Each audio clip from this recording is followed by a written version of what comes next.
everyone, and welcome to Metalbook's Expert Opinion series. Through this series, we aim to bring together industry leaders, policymakers, technical experts, and business professionals from metal and mining ecosystem to discuss the key trends, opportunities, challenges, and innovations that are shaping the sector.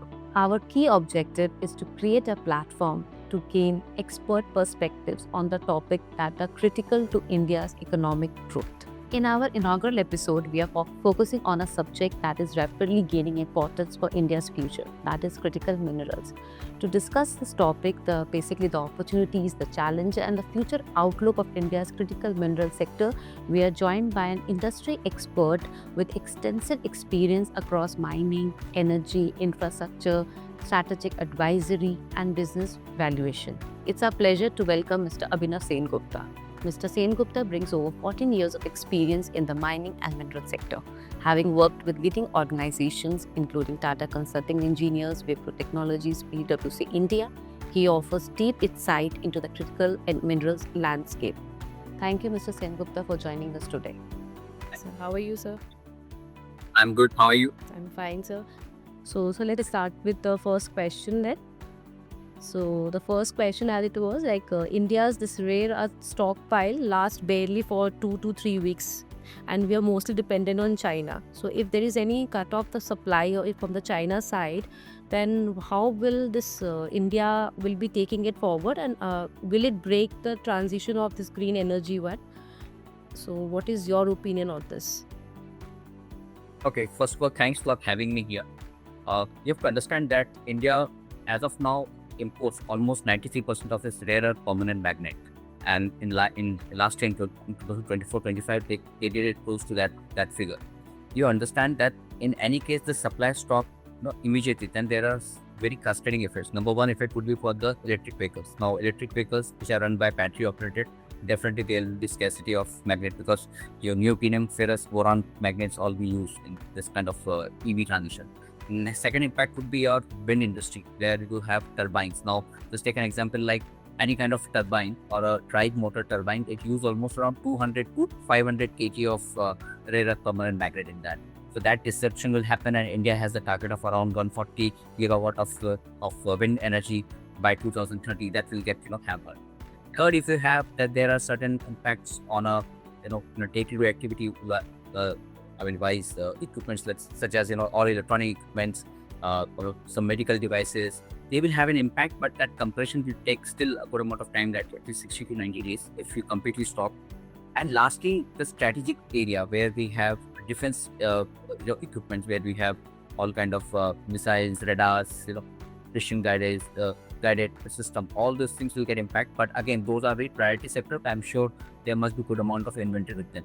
But you have to understand that the problem as of now, which we spoke about, as you just mentioned, it's mainly not the problem of raw material, the rare earth mineral oxides, because the rare earth minerals are basically 17 minerals bucket. So you have to understand that there are light rare earth that like lanthanum, cerium, they are quite available in India also. So we are not much dependent on that. But in case if you see the heavier, like dysprosium, or you can say terbium, these kind of minerals of rare earth, they having the challenge. Like for them, the China is the choke point. For that example, sintered magnet that is required for this EV vehicle, again it's a choke point. Like if it completely gets stopped, we are only dependent on import. India's OEM as of now, almost around they keep an inventory of 4 to 6 weeks or perhaps 8 weeks. After that, will be again a supply crunch.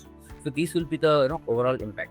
But that is the very immediate future. But you also have to understand that the impact is going to come up. Like we already have, China has already come up with their own problem of stating that module by 2000 in November 2025 they have come up with this kind of act or a law that they will stop the export of technology, chemistry, as well as any kind of rare earth related material to any other country. But still we have 1 year time, and this 1 year time we need to properly strategize, as you rightly asked, that what we need to do in this. So we have to strategize, and organizations like IREL or Kabil or Ministry of Defense, they should come up and they should have some kind of stockpile for magnets. So more the magnet inventory, the better it would be. And also I would believe that there is we have to do some kind of R&D in such that electric vehicles which require less torque, they can be less dependent on some kind of innovation needs to be done, so that they should not require the rare earth as well as the iron for that initial talks. They can be replaced by some other material. So that dependency of at least passenger vehicles or two-wheeler or three-wheeler can be reduced down. I think these things, if we can do properly, then it will definitely help us in terms of managing this impact. But impact will be there, and you know, this will further reduce.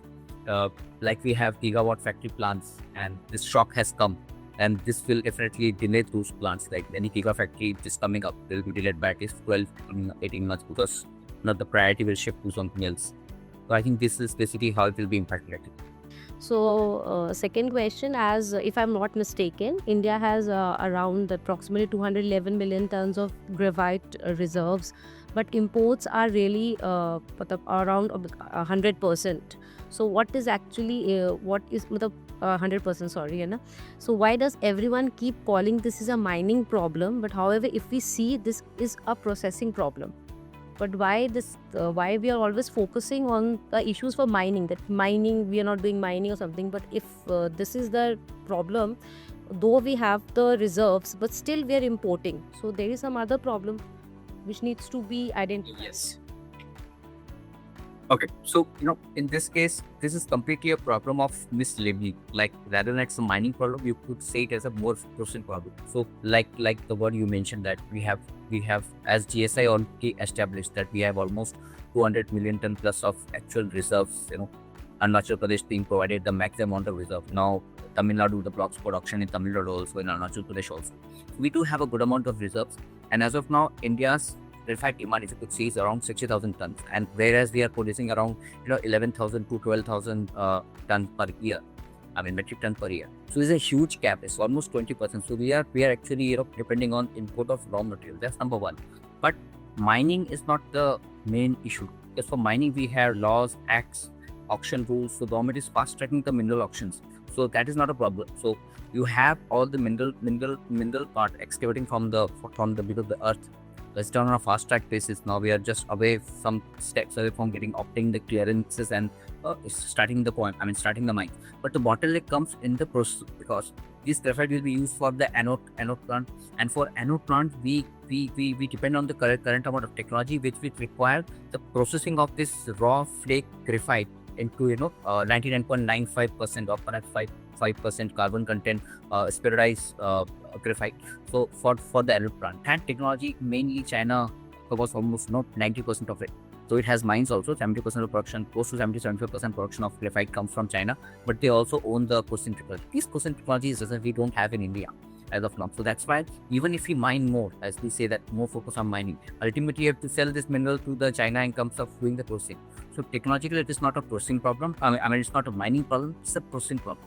But you have to understand, because these kind of processing take good amount of time. It requires a heavy capital. I mean any kind of battery anode plant, the capital will be anyway ranges around 2,000 to 3,000 CR if done with the proper technology, and because every mineralogy will have a different technology. So what kind of investment is required? It is highly investment heavy. That's number one that you have to understand. And also in this case that for technology know-how, because technology is evolving at a very faster pace. And these plants, if we start from day one, like today is the day one, and we start developing and installing this plant, they will come at least by 2028, because India has other problems like land education is the problem, finance is the problem, and then there's a lack of private firm who wants to invest in this. So all those problems are perennial. So still this will come by 2020, and we'll see that the processing will come up. And so by that time, we need to depend on this kind of import, like strategic import we need to do from China, and we have to build our own indigenous processing capability. And if you see that this is more of a, the problem of processing is again there are a few challenges, like water is one problem, electricity is another problem. So we have to subsidize these kind of things. We have to maintain the proper environment so that it should not impact my other areas. So all those judicious things is needed. So definitely it's not a mining problem if we have started mining on a very fast track basis, but it's mainly a processing problem. So it's a mislabeling. And now many organizations like PSUs have started getting this graphite production because it is required in a huge country. So yes, it's clearly a processing problem, I can say. Okay, sir. Thank you for your answer. It was very briefly you explained us. So third question is almost every critical mineral license under the New Mines Act has gone to PSUs. If and is routing this entire strategy through public sector firms the right call, or we are just rebuilding the same bottlenecks that slowed coal for decades? So, what is your opinion on this? Is this true, or there's something else? No. I mean, to be very honest with this, uh, now of late, since last couple of years, post like since I'll give the date from 2023 November onwards, once this NCMM our first critical mineral block started, auction started, and then in January 2025, this NCMM got initiated, this got conceptualized. It has a very important component that has mandated 18,000 crore investment from PSUs. So first of all, PSU will need to have a very important role. That's number one.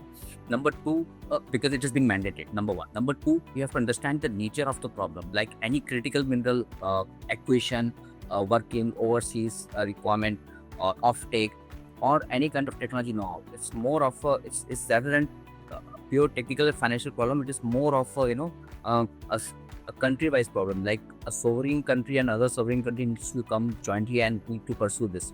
We need an involvement of PSU in this in order to cater this. Now, what happens? Private functions or any private capital flows on the function of the prices. Let's say any commodity prices comes up or comes down, they will shy away from any kind of investment. That will not happen in the case of PSUs. First, because they will have a mandate, and secondly, they understand how those things will fructify.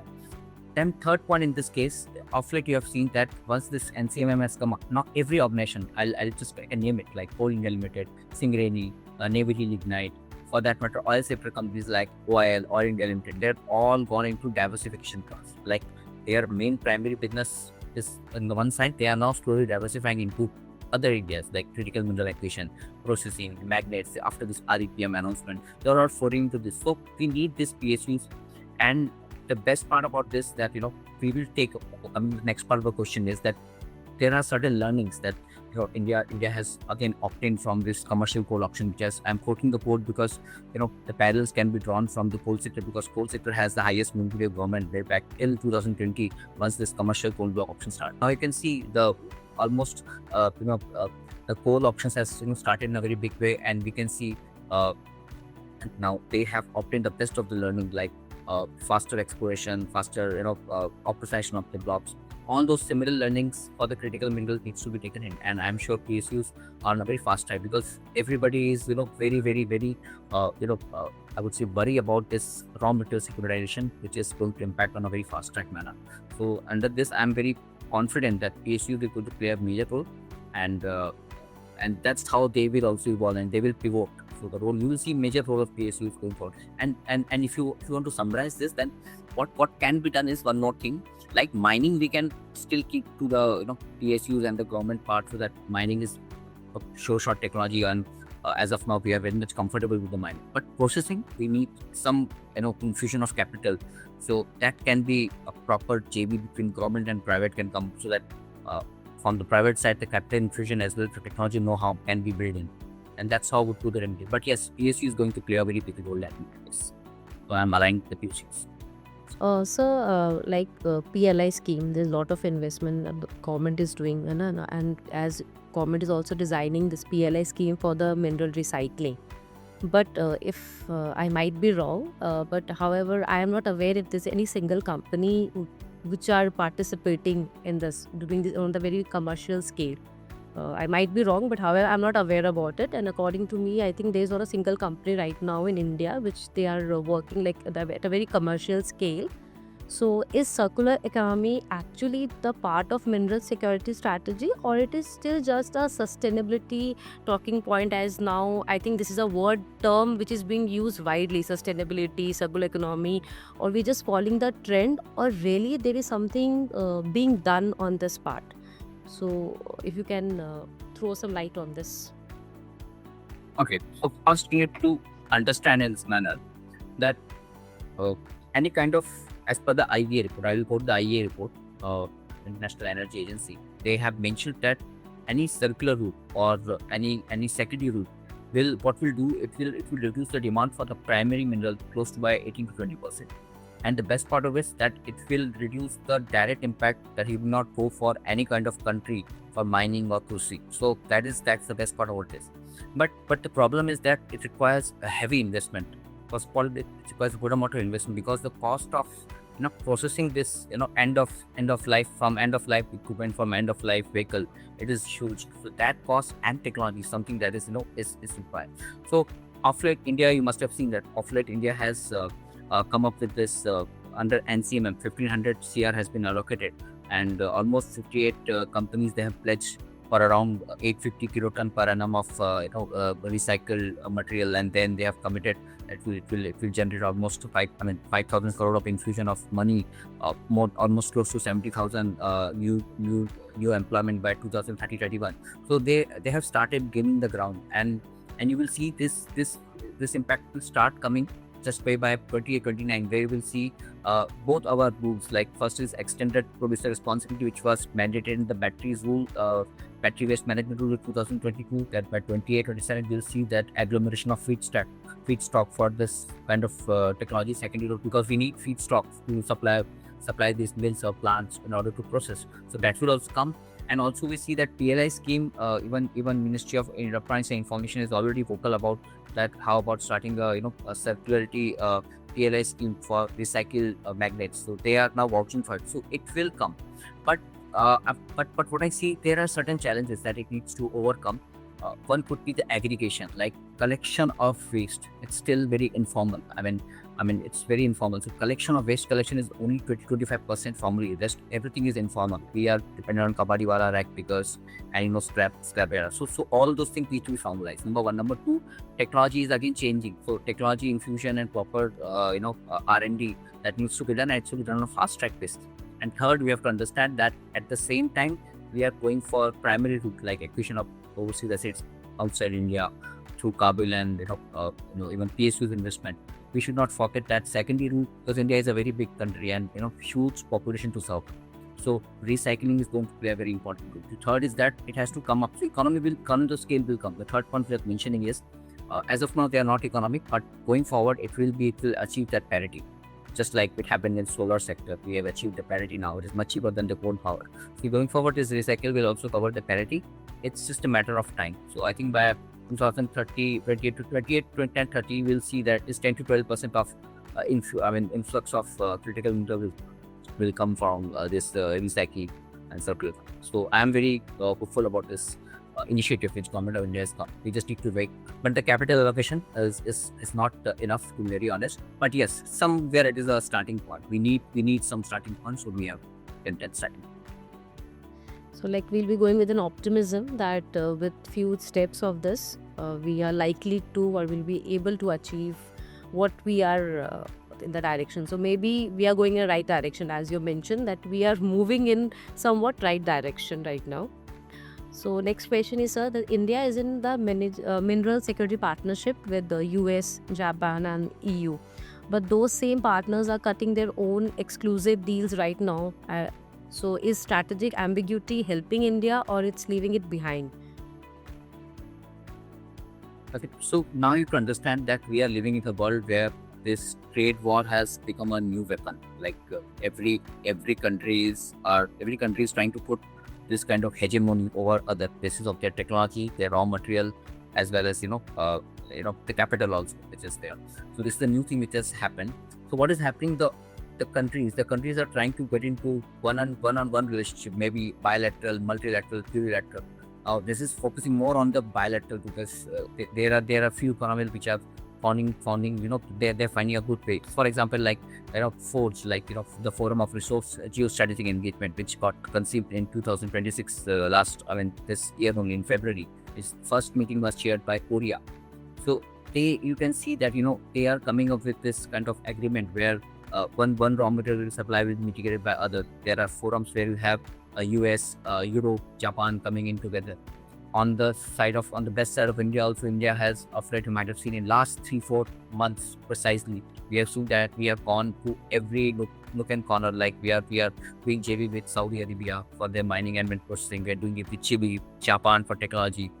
We have European Union for any kind of battery and the pump hydro technology. So all those kind of bilateral relationship is going to happen, because in this geopolitics era we need this kind of relationship, so that because India is you can see in the question of strategic ambiguity we asked, that India is a very huge nation and they're not aligned to one single block. They because it has to cater to its own same thing has happened to the oil sector also. It can draw parallel from the oil sector.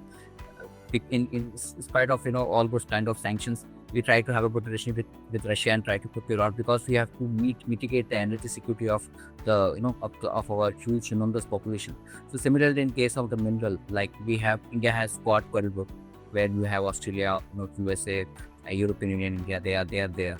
So either way, we have to make sure that this bilateral relationship should remain alive in case of mutual interest, so that technology, capital, resource, skilled manpower, because again skilled manpower will be required for this kind of any new technologies, all needs to be sourced. And at the same time, you cannot risk yourself for not maintaining any relationship with other countries. So at the same time, some strategic corridors, it's Russia, or I would say Asianic countries, Saudi Arabia or Middle East countries, need to be maintained in order to survive for this raw material security. So I'm sure that going forward you will see more kind of this mutual benefits will come out. So yes, I'm very for this idea that this is the new global architecture. So this strategic ambiguity, which is a very macroeconomic factor, is going to play a vital role. And one more thing, what has happened in the global in a global scenario, that all the capital which get allocated under this any kind of bilateral or multilateral relationship, the merit of allocation of these funds has gone into different economies. So like India has signed certain amount of MOUs, but they're only at the MOU stage. They have not still seen the light of the day in terms of the project.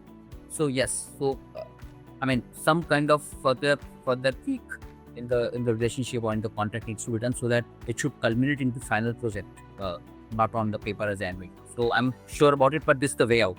Every organizations are going forward in this way. Okay,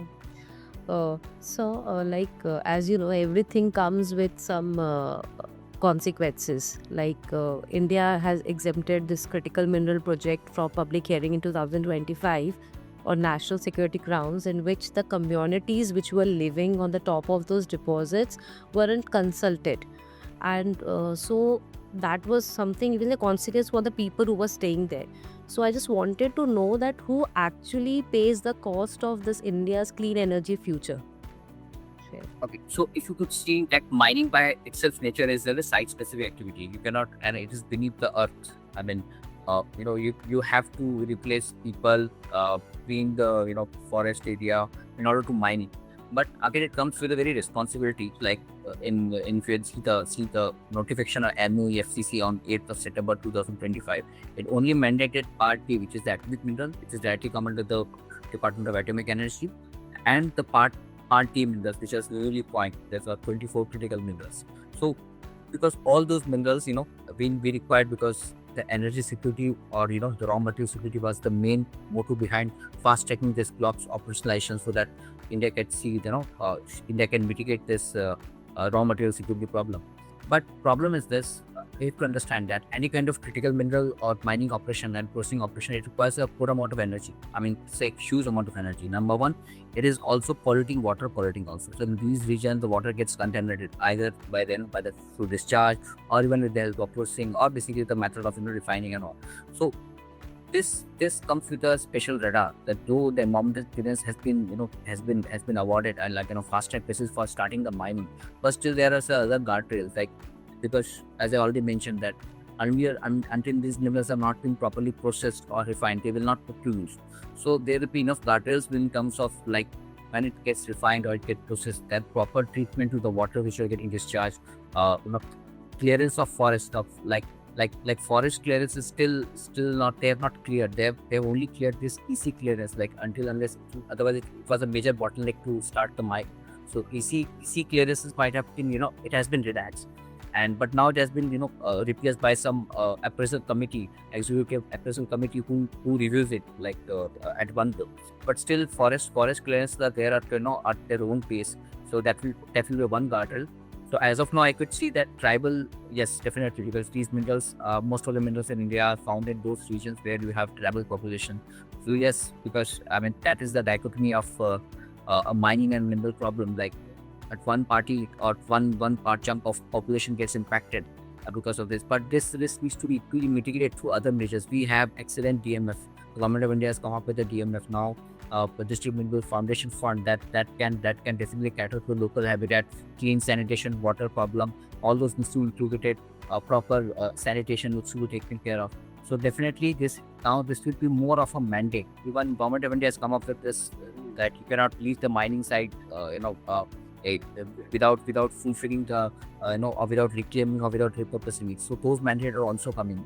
So now it will be enforcing the sustainability in order to attract the green capital. You have to do these kind of measures. So I'm sure the risk as of now is being borne by the cost is basically borne by the tribal people or the inhabitant or the habitant of that region. But going forward, once this commence or started getting into operations, then definitely the operator or basically the owner of those mines and the plants, they have to take the onus of doing it in a very sustainable manner. So this is what I'm thinking that, and I'm thinking that the enactment was done in the main law was only to fast track the mining, not at the cost of any kind of unsustainable manner. So this is what I think. So it's a very great initiative that the communities are being repaid and they're not being hampered and all. So and also as you told that sustainability is also being taken care, that mines are not open. So a lot of initiatives and a lot of work is done by the government of India and the mine owners and all. So that's very great to hear. So the next question, that if a platform which is sitting on a real time data of what metals are moving, where at what price and what volume across thousands of transactions, does that data layer become a strategic intelligence asset for India's mineral security, or is that potential just being left on the table? So let's understand it this manner. Like, let's take an example. Like in case anything happen, like any mineral security problem has come up. Like you have a problem of rare earth where suddenly the supply stop, or let's say the price of copper rises. All of it, the immediate impact will be reflected in that day-to-day transactions. Like any kind of buying and selling happen, that will reflect it. Anything that reflection will come on a macroeconomic level after a very good amount of time, let's say 15 days, 20 days, or perhaps a month's time.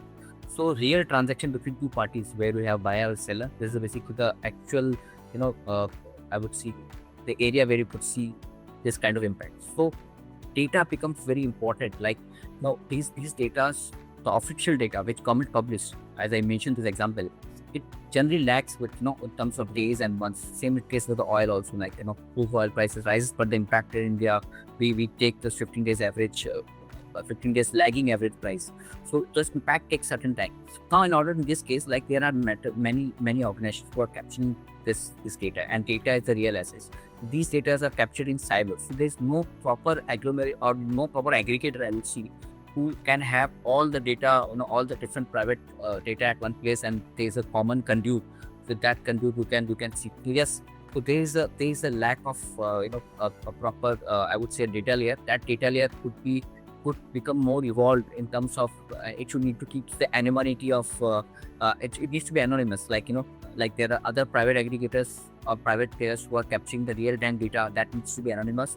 Number one. Number two, it has to be properly aggregated so that intelligence layer should be built up. And that intelligence layer will help us in order to properly benchmark it, because you can see the recent amendments has come up. Now, mineral exchange rule is going to, draft has been published. So they're going to be, India is going to have their own mineral exchange soon or sooner or later. it will be there perhaps in a year or so. So we need to shift away. We will be shifting away from the, I would say, the international benchmarks like fast track or fast markets and benchmarking others or LME prices. So yes, so in that case, the data capturing is something is going to play a very important role. So that sanity of data aggregation, so that intelligent layer will take care of those issues.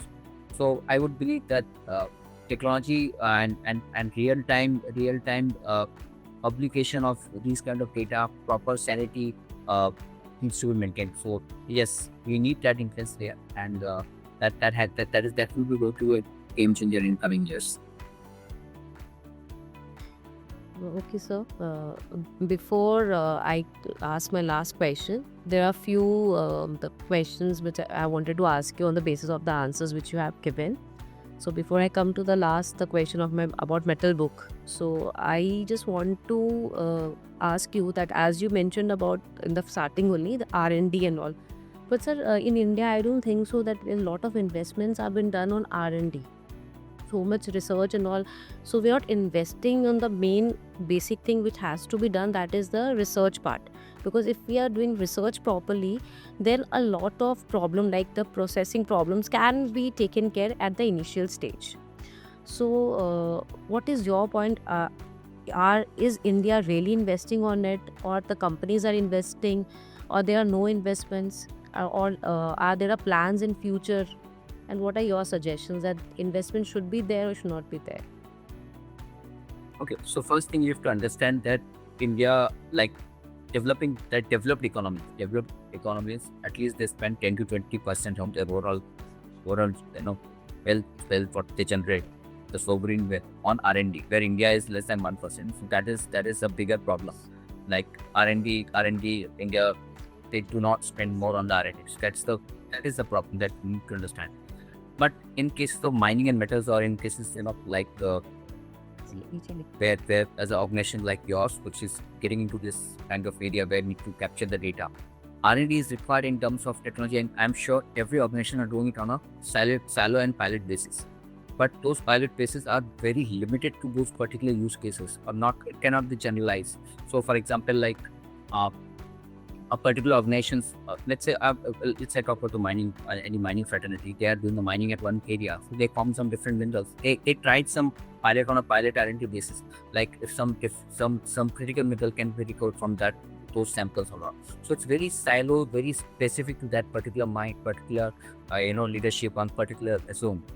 So they do it on a silo, but India needs a proper investment in the R&D, and that's how you can see NCMM has also pledged around 100 CR, if I'm not wrong, into this. But that's not sufficient. But somewhere we have to start, because eventually, as a country, we have not invested much in R&D. And so R&D is something we need to get into. So yes, so I do understand that we need to get into this, and but eventually with the advent of technology, now you can see AI everywhere. So almost all organizations are now getting into their own mode of coming up with new, I would say, classified solution for their own. So it's a kind of an R&D only. Like we have a technology at place, and you're trying to find the fitment into your system. So I think it will come eventually, because that's going to be the only source for the survival. So yes, R&D is going to play important role. And helping. Otherwise, technology transfer, the word which I can use, the technology, money is all fine, but technology transfer is going to be another weapon. Like China put this embargo. So they will not share with the technology. So technology has to go going forward. It has to be more indigenous, like you have to build on your own technology. That will only come through proper efforts and R&D. So, okay. So with reference to the previous question which I had asked you regarding this one real-time data one, so so I want to ask you that about around a platform that keeps track of real-time data of metals which are moving and the dynamic price changes. Do you think that Metalbook helps stakeholders to keep the pace and the price moving, and are they helping it? Okay, so I mean, but this is to be very candid on this.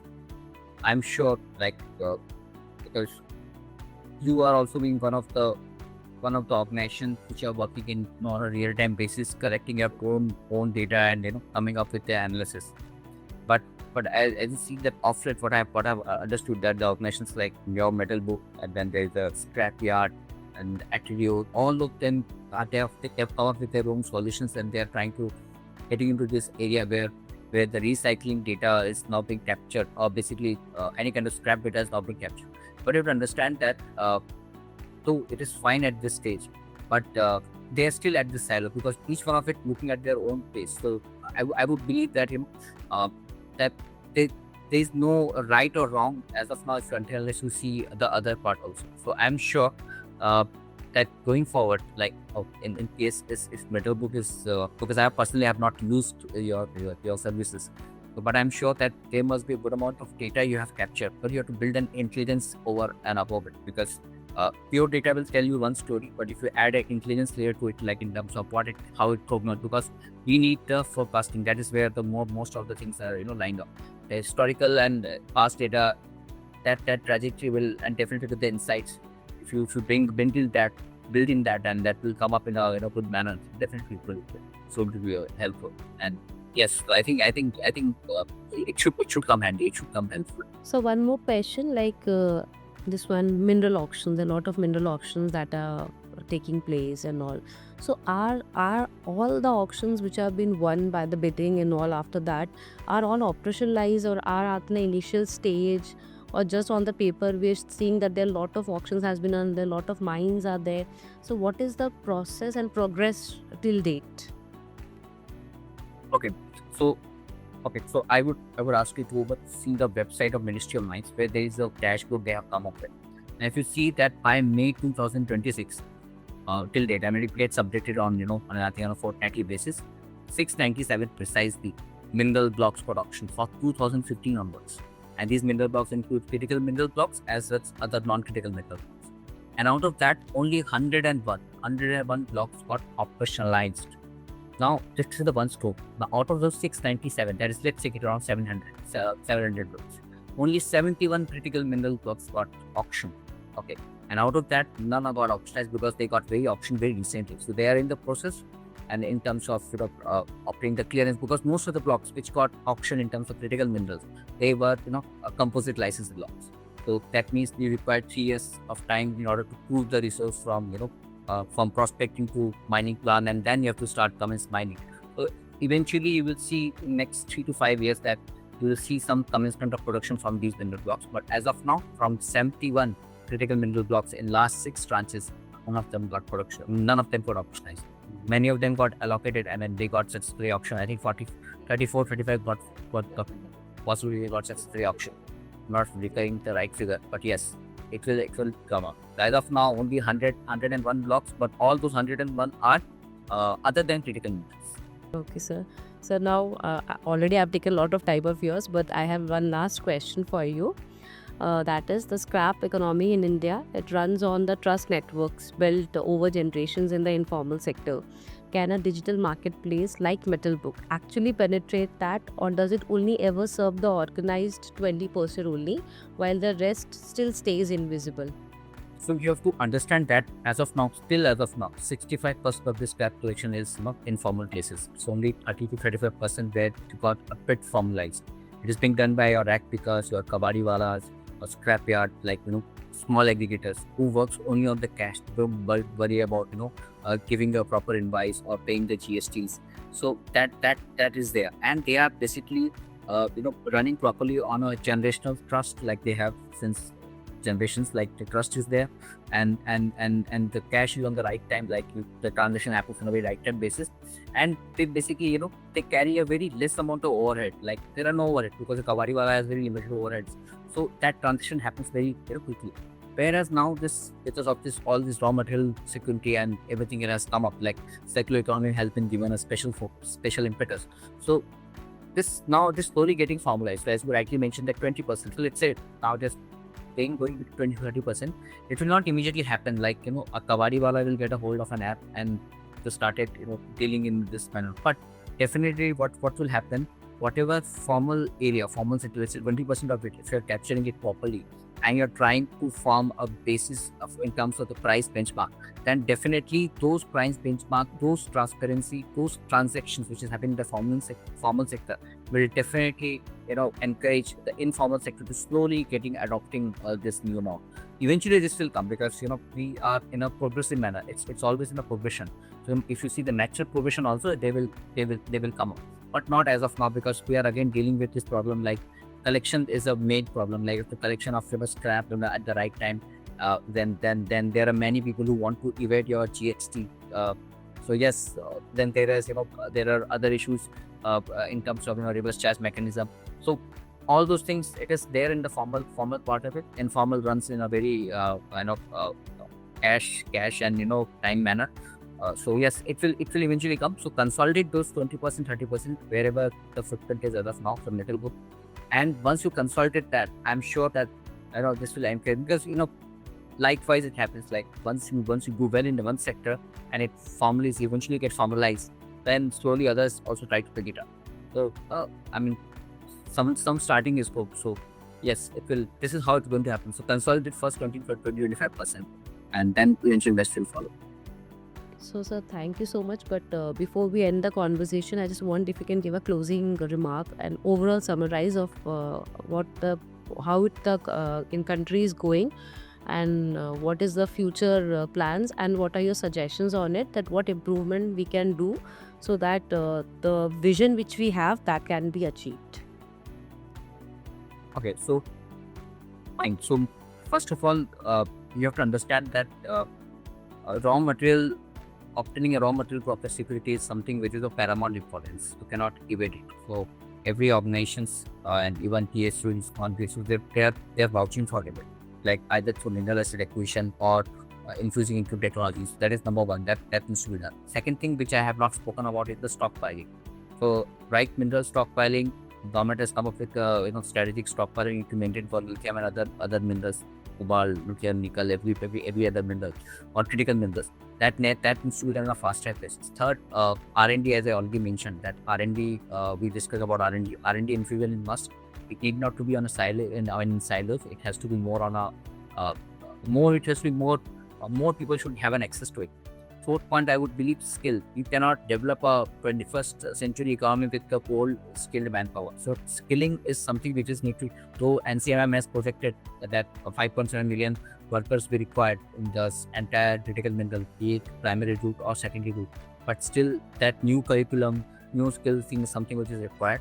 And lastly, I would believe that at this juncture where the geopolitics is playing a very major role, I believe that national will must be equal to the political will. If that happens, then everything will fall in place. And I also believe that it's the right option, because necessity is the mother of all inventions. So this is the right time for us to innovate. And I'm sure big India is such a huge country, huge demography. This will be it will see the right. This will eventually happen. That is the only thing I can say. Thank you so much, sir, for your time and such valuable insights. This was a great interview. A lot of things I have learned today.